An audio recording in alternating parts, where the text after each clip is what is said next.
Halo, saya Cynthia Zara Putri dari Fisip Unsri, peserta pelatihan Pekerti 2021. Berikut adalah video micro teaching saya.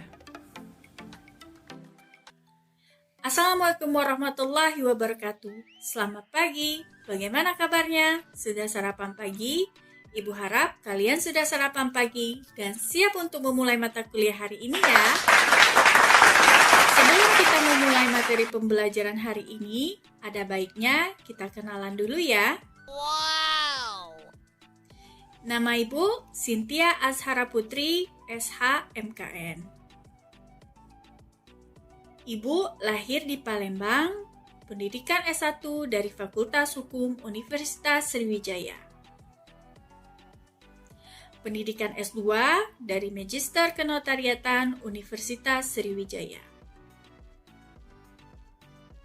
Email Ibu adalah tiaazhar@visipunsri.ac.id. Kemudian, Ibu juga pernah mengikuti Asian Law Student Association atau ALSA, Local Chapter Sriwijaya University sebagai Queen of ALSA pada tahun 2009 sampai dengan 2010. Baiklah, sekarang giliran kalian untuk memperkenalkan diri. Silakan tulis di kolom komentar mengenai nama, tahun angkatan, dan motivasi kalian bergabung bersama jurusan Hubungan Internasional Fisip Unsri. Nah, tadi kan kita sudah perkenalan. Untuk pertemuan hari ini, Ibu akan menjelaskan mengenai kontrak kuliah serta tugas yang harus kalian penuhi sebagai komponen penilaian. Oh no! Ibu akan jelaskan kontrak kuliah kelas online. Pertama, kalian diwajibkan hadir tepat waktu sesuai dengan jadwal.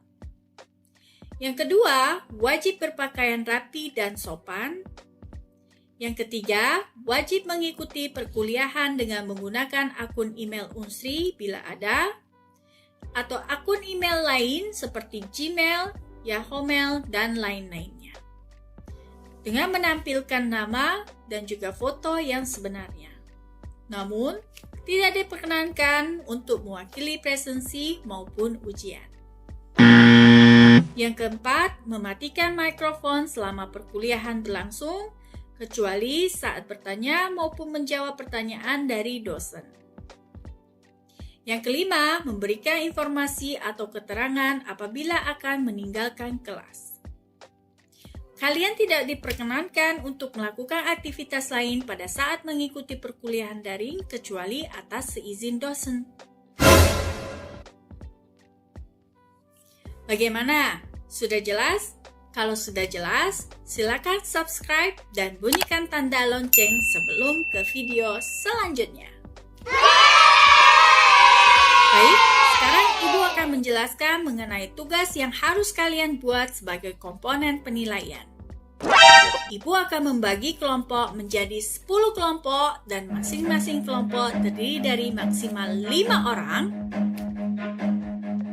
Run. Dengan tema setiap kelompok yaitu kelompok 1 dan 9 mengenai hukum perdagangan internasional dan sejarah WTO.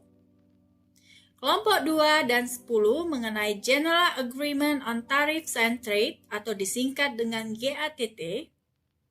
Kelompok 3 mengenai Most Favored Nation atau disingkat dengan MFN. Kelompok 4 mengenai National Treatment.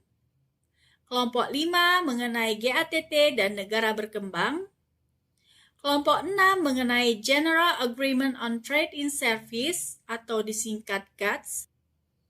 Kelompok 7 mengenai Trade Related Investment Measure atau disingkat dengan TRIMS.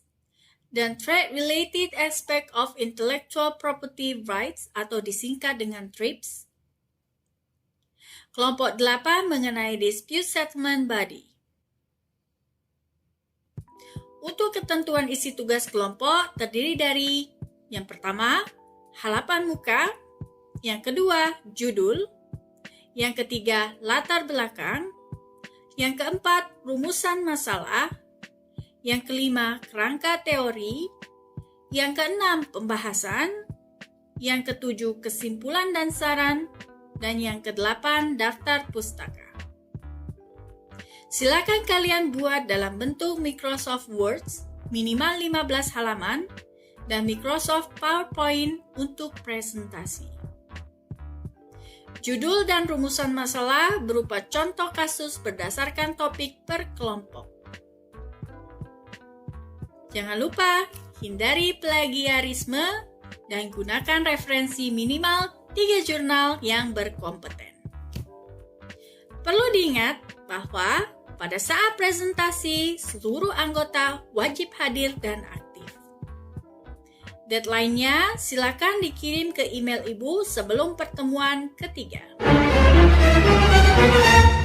Bila ada yang tidak jelas, silakan kalian komen di kolom chat di bawah ini ya. Selanjutnya, Ibu akan menjelaskan mengenai bobot nilai. Untuk UTS akan dikenakan bobot sebesar 30%.